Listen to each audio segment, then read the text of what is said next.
આપણા બધા માટે આજે ગૌરવની ક્ષણ છે કે સંસદ માટેનો ખેલ મહોત્સવ, અને એ પણ આપણા જેપી નડ્ડા સાહેબ અહીંયા સંસદ તરીકેની એમને જવાબદારી આપણા બનાસકાંઠાથી લીધી છે. અને એ કાર્યક્રમની અંદર ખાલી સંસદ સભ્ય તરીકે કોઈ આવે અને કાર્યક્રમ કરે એવું નહીં, ભારત સરકારના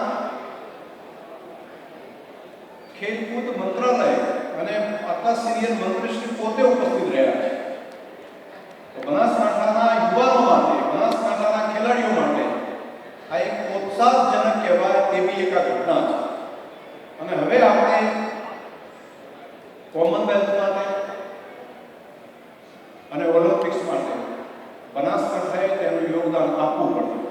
અને બનાસકાંઠાની અંદર સ્ટ્રેન્થ છે, એના ખેલાડીઓ, એની કદકાઠી, એમની સ્પીડ, હવે ટ્રેનિંગનો કન્સેપ્ટ જે ગેપ રહેતી હતી સારા કોચ માટે, એ પણ આજે ડીસાના આગ્રાથી ખૂબ સરસ શરૂઆત થઈ છે.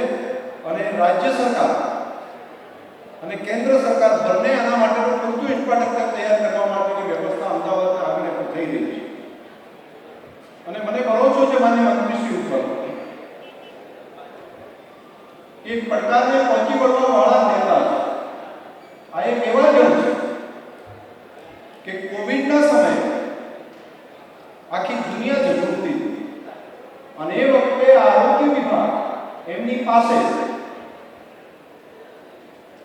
અને દુનિયાને લાગતું હવે ક્યાં જશું, શું કરશું.